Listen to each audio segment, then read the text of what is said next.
kasih Bapak dan Ibu yang sudah meluangkan waktu dalam sesi pendampingan IPIDU 2 ini. Untuk pembukaan kali ini, izinkan Tiang memperkenalkan diri.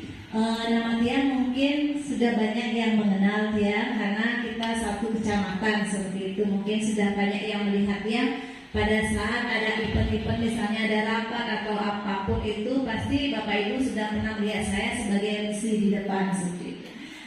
Baik Bapak dan Ibu, tidak panjang lebar lagi, perkenalkan nama Tiang adalah Kanenopi Artini. Saya adalah pengajar praktik angkatan 10, di mana tugas Tiang sebagai pengajar praktik adalah mendampingi Bapak Darmawan sebagai CGP angkatan 10 dalam pendampingan IPIDU 2 ini. Ya, terima kasih pada Ibu Novi selaku pengajar praktik dari Darmawan.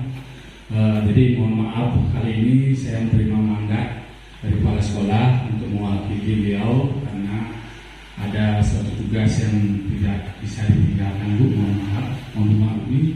Yang pertama-tama selamat siang saya ucapkan untuk Ibu Novi, selamat datang di SD Negeri 1 Suwo. Sebelumnya saya ucapkan salam pembuka dulu, Om Swastiastu. Assalamualaikum warahmatullahi wabarakatuh. Salam sejahtera bagi kita semua. Salam. Jadi untuk hari ini saya sedikit memberikan sambutan bahwasanya kami sangat berterima kasih kepada Ibu Novi yang sudah bisa hadir pada siang hari ini untuk memberikan sebuah bimbingan atau sebuah kolaborasi untuk guru kami yang bernama Darmawan. Mudah-mudahan pada hari ini dalam sesi diskusi pada hari ini bisa menjalin kolaborasi antara CGP kami dan kami mohon dukungannya kepada Bapak dan Ibu semua untuk memberikan dukungan sepenuhnya kepada CGP kami yaitu Bapak Darmawan. Baik, tidak panjang lebar lagi, untuk pemaparan singkat kami persilakan.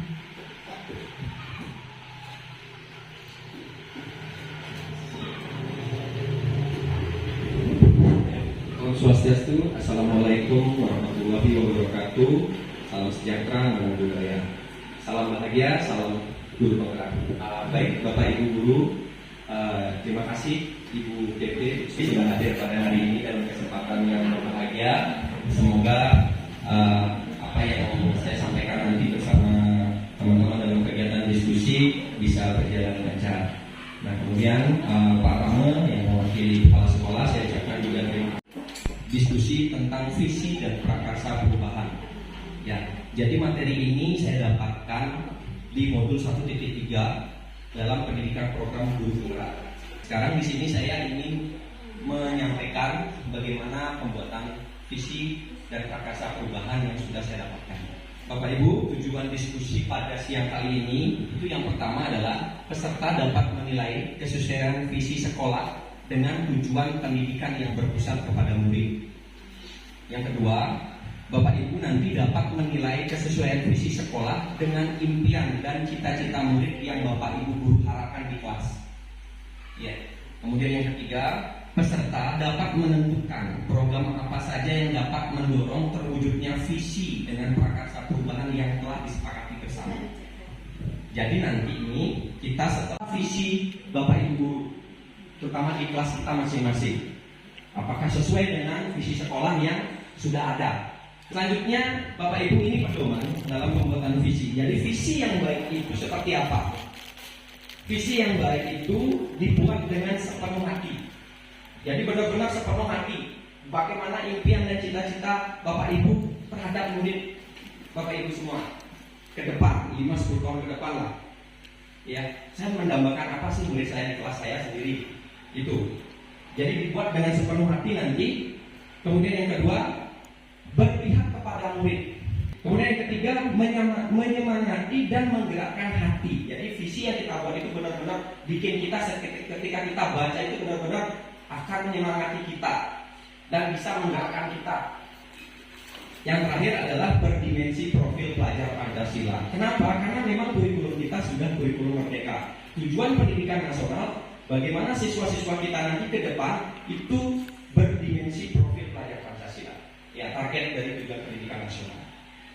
Sebelum kita membahas visi, karena visi ini agak berat sedikit. Ya. Tepuk boneka, ata-ata, ide-ide, ata-ide, hubah-hubah. Tarik tangannya ya. Tarik. Hubah-hubah, tangannya keluarin ya. Darahnya juga. Darahnya. Ya, darahnya ya. Iya.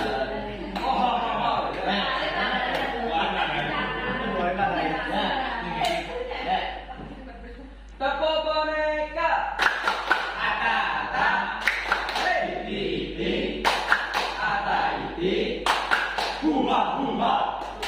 Lagi. Tepuk boneka, ata-ata, ide-ide, ata-ide, hubah-hubah. Terima kasih. Kita menyusun visi, maka kita harus paham pelajar Pancasila. Ada berapa dimensi Bapak Ibu? Ada 6 ya. Bisa dilihat di lingkaran samping-samping. Yang pertama adalah kreatif. Yang pertama beriman bertakwa kepada Tuhan Yang Maha Esa. Itu yang pertama ya. Kenapa dimulai dari sana? Karena Pancasila sila pertama itu Tuhan Yang Maha Esa. Yang kedua mandiri Bapak Ibu. Dimensi yang kedua adalah mandiri. Bagaimana kita menciptakan anak-anak kita mandiri belajar. Ya, mandiri. Bagaimana? Biar tidak seperti dulu zamannya istilahnya mana ketok palu nggak perlu gerak gitu ya. Kalau nggak disuruh nggak mau. Nah, kita bagaimana menciptakan ini supaya mandiri ya. Kemudian yang ketiga adalah bergotong royong. Ya, selain bergotong royong pembersihan kelas ataupun di halaman, ada hal-hal yang lain yang bisa dilakukan. Kemudian berkebinekaan global, Bapak.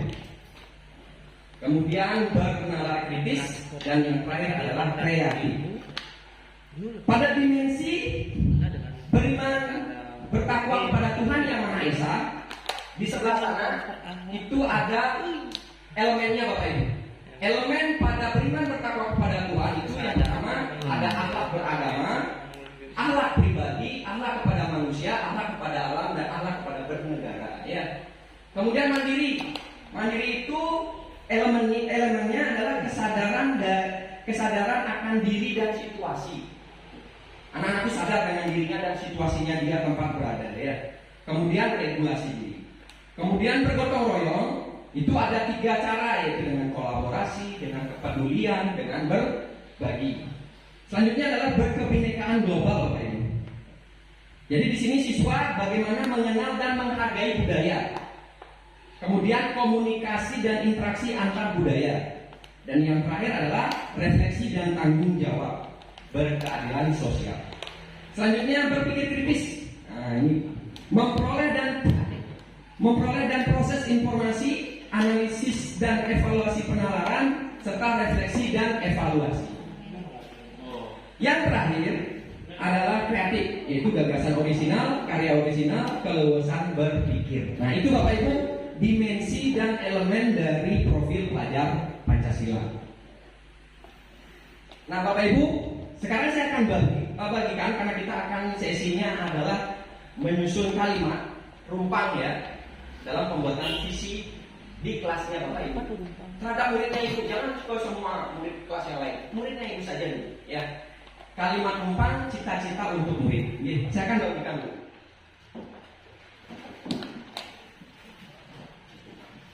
Silakan diisi nama dulu. Isi sekolah. Nah, tadi Bapak Ibu sudah melihat profil pelajar Pancasilanya ya. Ada dimensi, ada elemen. Nah, dalam pembuatan visi harus ada dimensi yang diwakili. Bapak Ibu ya. Visinya tadi Bapak Ibu sudah lihat. Nah itu, kreatif, berkebinekaan global, kritis, bergotong royong, mandiri.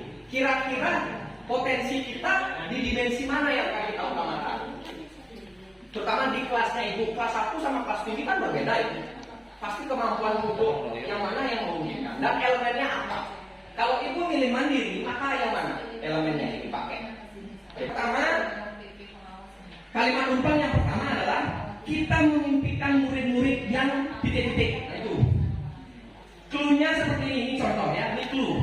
Bukan kalimat rumpang yang di atasnya dulu, visinya aja dulu. Ini ya di atasnya dulu. Kalimat rumpang dibaliknya. Ah ya. Itu isi nanti. Nah, sekarang kita lihat yang di baliknya halaman 2 dulu ya. Kita soal yang pertama, kalimat penumpang, kita percaya bahwa murid titik-titik. Dengan kepercayaan ini, Ibu ketika melanjutkan kalimat titik-titik itu, dengan kepercayaan ini kita berkomitmen untuk mendukung dan membimbing murid-murid kita agar mereka dapat mencapai potensi maksimal dan memberikan dampak positif bagi dunia. Silakan Ibu dicari kalimatnya, kalimat tumpangnya. Kita percaya bahwa silakan sesuaikan dengan kondisi kelas Bapak Ibu masing-masing. Silakan ditulis. Kita satu-satu aja dulu ya. Nanti sudah selesai baru kita lanjut. Dengan kepercayaan ini, yang pertama ini, kita komitmen Bapak Ibu guru ya, bagaimana mendukung dan membimbing murid agar mereka dapat mencapai potensi maksimal mereka.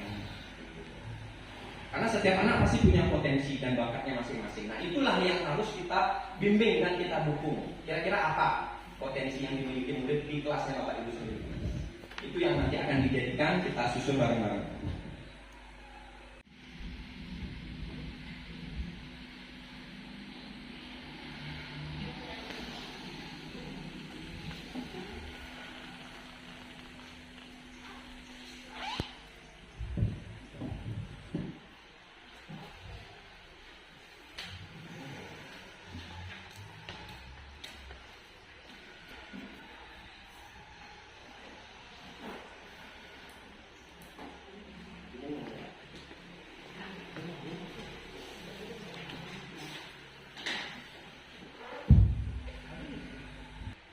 Nah, kemudian ini untuk mewujudkan visi sekolah ada beberapa pertanyaan Bapak Ibu.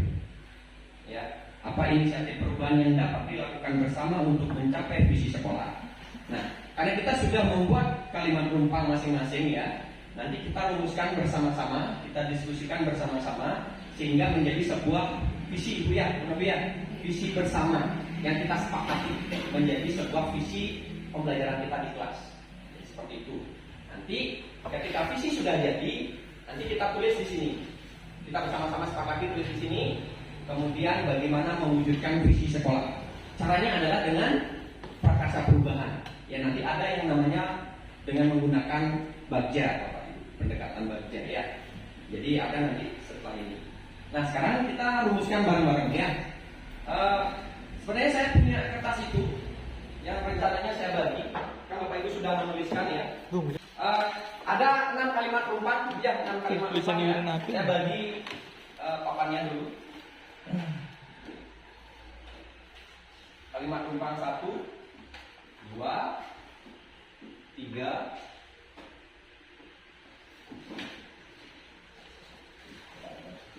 4, 5, dan 6. Sekarang yang Bapak tuliskan di sini adalah kalimat tumpang yang pertama. Disalin ya. Nah, disalin yang jawaban tumpang pertama. Ya, silakan disalin tumpang pertama. Kalau sudah, silakan ditempel di kolom nomor 1. Boleh sih mana? Fotonya mana sih? Disalin di kertas ini, ditempel sehingga saya bisa melihat kita sepakati yang mana. Dan tempel ke kotak 1 ya.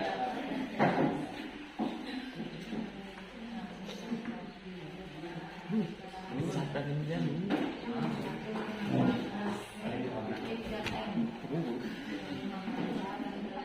silakan ditempel di kotak nomor 1.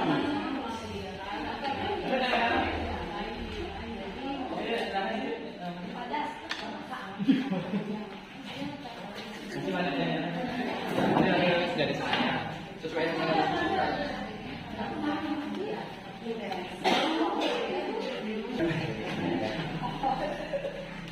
Itu yang kedua ya. Itu pasal ini. Ada itu kurangan gitu ini. Ini pertama tuh. Oh ini satu. Oh salin. Ini salin 1 jadi ini 2. Ini 1 ini 1. Dulu. Ini 2.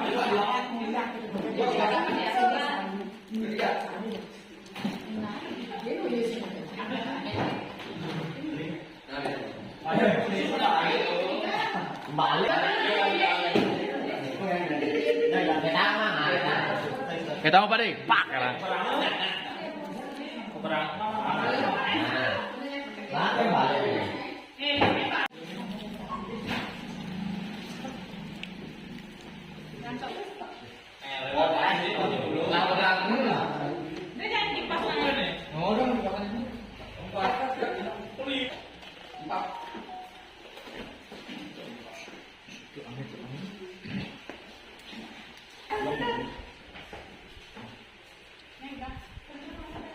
Wih, Hijau apa ketiga?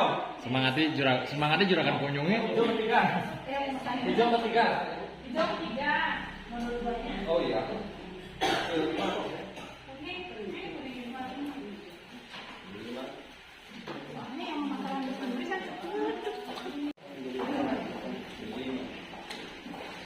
Padut kenapa padut?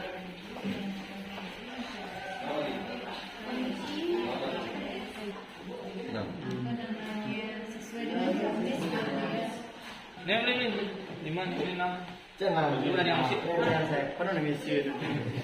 Yang sesuai dengan sekolah kita, Pak Magu.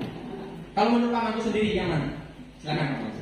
Ya, terima kasih. Jadi untuk pertanyaan pertama, kita percaya bahwa murid adalah, jadi menurut saya kita itu memimpikan murid yang mampu menumbuhkan kemandirian dalam belajarnya. Nah, Bapak itu ada clue baru, menumbuhkan kemandirian. Ya, Sehingga nanti mungkin akan berdampak positif bagi dunia, ya gitu ya. ya benar. Karena nantinya kalau siswa kita sudah mampu menumbuhkan kemandirian dalam kegiatan belajar di sekolah, dia juga mampu mengaplikasikannya di masyarakat. Jadi dia bisa menumbuhkan komitmen menciptakan lingkungan belajar yang positif dan produktif nanti gitu. Oke, gimana Bapak Ibu? Setuju. Sepakat pakai? Sepakat. Pak, punya siapa itu? Sepakat. Pak Anu. Ya oke, kita sepakat punyanya Pak Anu. Sepakat. Sepakat ya? Oke. Selanjutnya kalimat rumpang kedua saya mohon Pak Aryaul. Silakan Pak Aryaul. Maju ke depan Pak Aryaul. Kita berkolaborasi ya. Nah, Pak Aryaul ini kalimat rumpangnya. 1, 2 ya. Kita percaya bahwa murid adalah, silakan dibaca Pak Aryaul. Di sini ada temannya yang memberikan pendapatnya, yaitu anak-anak yang memiliki karakter yang berbeda, anak yang berbakat, orang yang memiliki etika dan moral yang baik, memiliki berbagai potensi dan bakat yang harus dituntut untuk mencapai bakat dan potensinya. Terus ada anak memiliki karakter dan keunikan masing-masing. Terus ada lagi yang anak-anak memiliki karakter dan keunikan masing-masing, sudah memiliki berbagai potensi dan bakat yang harus dituntut. Nah, ini sama. Setiap anak memiliki keistimewaan atau potensi berbeda. Oke, silakan Pak Aryaul disambungkan kalimat rumpangnya yang menurut Pak Aryaul yang cocok dengan kondisi anak-anak kita di sekolah, lingkungan desa kita ya. Kita percaya bahwa murid adalah orang yang memiliki etika dan moral yang baik, dan adalah siswa yang mempunyai bakat yang harus kita tuntut untuk menuju ke arah yang lebih positif. Baik, berarti di sini Pak Aryaul percaya bahwa moral yang baik adalah sebuah potensi yang harus dimaksimalkan. Ya, yang harus kita tuntut sehingga nanti akan memberikan dampak positif bagi dunia. ya. Oke, baik. Gimana Bapak Ibu? Apakah ada pendapat yang lain? Cocok dengan itu? Kalimat rumpang kedua. Pas? Oke, Pak Aryaul silakan dikasih ke Bu Mela. Itu kesepakatan kalimat rumpang yang kedua ya. Yang ininya siswa yang produktif, misalnya dalam hal pembelajaran, artinya jadi student agency gitu. Jadi kita kumpulkan di sana. Jadi dari berkelompok itu baru dibahas. Yang mana sih yang sesuai dengan lingkungan sekolah kita? Beda, maka yang terbaik yang Ibu pilih kira-kira yang mana Bu? Biar kita sepakati bersama. Karena tidak ada yang dominan di sana. Jadi tujuannya ini Bu, nanti siswa itu outputnya adalah bertanggung jawab, berintegritas, dan siap menghadapi tantangan masa depan. Karena pasti persaingan berat nanti ke depan anak-anak itu. Jadi kira-kira yang mana yang lebih cocok dituntun anak-anak sehingga murid sekolah kita itu sadar betul bahwa ilmu, nah itu udah cocok, bahwa sadar ya bahwa ilmu itu sebagai bekalnya dia nanti. Yang menurut saya ini ya, ilmu yang diperoleh oleh siswa di sekolah menjadikan atau dijadikan bekal di masa depannya untuk mencapai cita-cita. Ada tambahan lagi Bu? Itu saja. Apa yang bisa cocok disambungkan selain ilmu sebagai bekal untuk cita-citanya dia? Berintegritas, bertanggung jawab itu ada nggak yang bisa dimasukkan di sana? Karena di sana ada betul bertanggung jawab dan berintegritas. Itu aja. Dan dapat menjadi pribadi yang bertanggung jawab. Sip, silakan kasih Bu Mela. Gimana Bapak Ibu, sepakat ya? Saya juga pernah berbincang-bincang dengan Bapak Kepala Sekolah yang begitu mendukung sekali program ini. Makanya mudah-mudahan di angkatan selanjutnya saya yakini di sekolah ini pasti akan ada bintang lagi yang berkilau seperti itu. Mudah-mudahan ya, mungkin Pak Jero, Pak Haryawan ya, karena saya lihat di sini guru-guru muda yang begitu semangat, mungkin Bu Mega ya. Kita tunggu nanti untuk bergabung dalam komunitas penggerak kita. Baik, di sini Bapak Ibu perlu juga ketahui bersama bahwa visi itu adalah bagaimana kita menentukan langkah ke depan Bapak Ibu.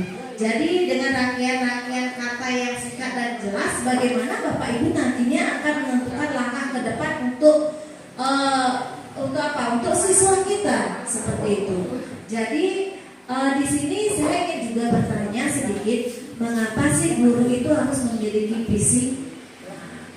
Visi itu adalah tujuan kita Bapak Ibu sebenarnya. Kenapa? Kalau kita tidak memiliki visi, sama dengan Bapak dan Ibu, untuk apa saya mengajar? Untuk apa saya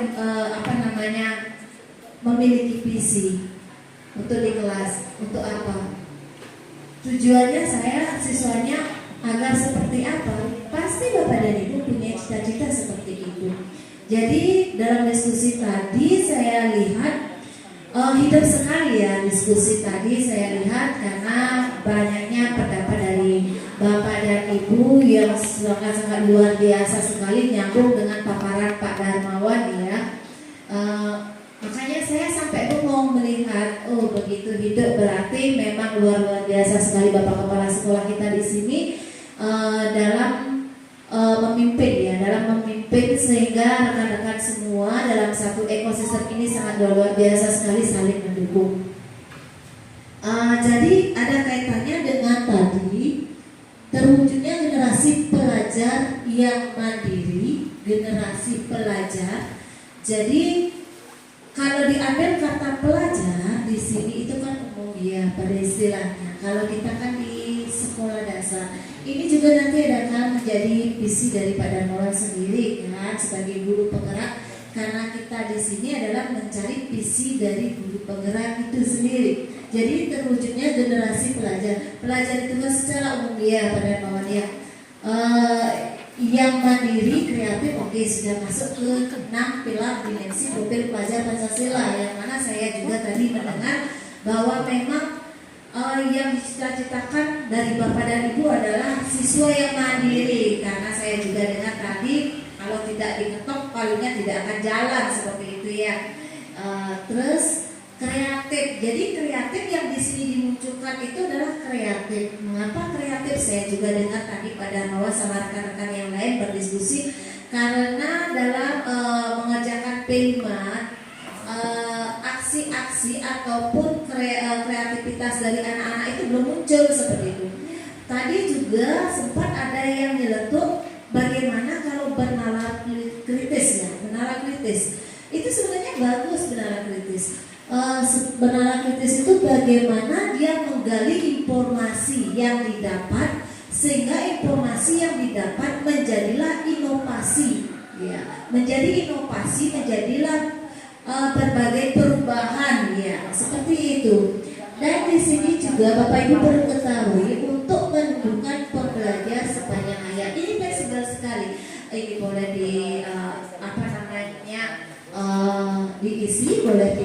juga tidak seperti itu. Boleh juga begini aja, terwujud generasi belajar yang mandiri dan kreatif. Boleh singkat, boleh, karena ini adalah visi dari guru penggerak.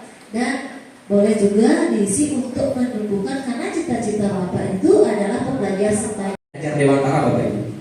Nah, jadi kesimpulannya adalah bahwa cita-cita atau impian untuk murid yang dimiliki oleh setiap guru itu berbeda-beda. Namun semuanya mengarah pada penerapan profil pelajar Pancasila. Kenapa? Karena kita sekolah penggerak yang sudah menerapkan kurikulum merdeka, maka tujuan akhir dari pendidikan kita yang kita lakukan di kelas kita harus outputnya adalah anak-anak memiliki profil pelajar Pancasila, Bapak Ibu.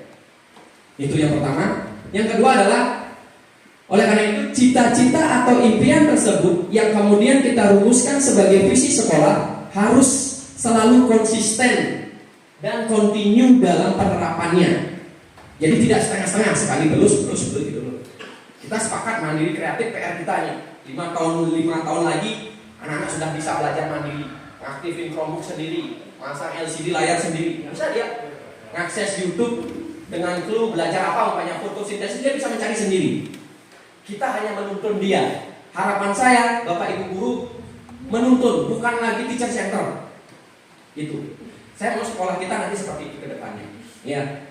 Jadi anak-anak yang belajar mandiri, dia yang bertanya, bahkan dia yang lebih semangat belajarnya. Kita hanya memfasilitasi, menuntun, membimbing ke arah yang lebih baik. Contoh kita arahkan anak-anak, ya silakan anak cari, dia bisa mencari sendiri materi pelajaran di YouTube. Ya, gitu. YouTube atau di mana kita fasilitasi.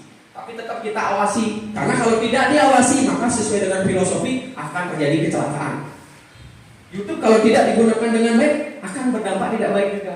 Disuruh bawa HP main game dia di sini. Ya, tetap kita awasi, kita bimbing, makanya kita punya keyakinan kelas. Ya, kita harus punya keyakinan kelas. Yang pertama nanti setelah visi ini jadi, Bapak Ibu bikin keyakinan kelas seperti ini caranya bisa. Harus bareng-bareng dengan siswa dan diyakini. Nah, itu nanti juga sebagai pedoman untuk bersegitiga diskusi ya. Nah itu konsisten dan kontinu dalam penerapannya di dalam sekolah dengan berkolaborasi dengan seluruh warga sekolah, wali siswa dan komite sekolah. Nah seperti yang dibilang Ibu Pepe, dalam membuat visi itu harus mengundang komite. Nah, kita sudah punya visinya. Kebetulan Bapak kepala sekolah tidak ada, karena kita juga harus izin dengan kepala sekolah, dengan komite untuk mengubah sebuah visi sekolah. Sementara yang kita bahas hari ini adalah visi di kelas kita. Itu yang tadi kita sepakat, itu visi di kelas, bukan sekolah. Ya. Nanti 5 tahun ke depan kelasnya siapa yang mandiri dan kreatif ternyata. Kelas mana? Apakah kelasnya Bu Nela, atau kelasnya Bu Sri, atau kelas saya, atau kelasnya Pak Riau. Nanti yang sudah sukses, dia bisa jadi inspirasi buat kelas-kelas yang lain. Nah itulah tujuan dari visi yang kita bahas hari ini dengan prakarsa perubahan dengan menggunakan bagja, Bapak Ibu ya. Nah Bapak Ibu, demikian pemaparan singkat yang bisa saya sampaikan bagaimana cara kita membuat visi dan menentukan prakarsa perubahan untuk cita-cita yang kita inginkan kepada siswa-siswa kita di 5 tahun, 10 tahun ke depan. Demikian, terima kasih. Kurang lebihnya saya minta maaf. Saya kembalikan kepada Ibu Dewi. Terima kasih.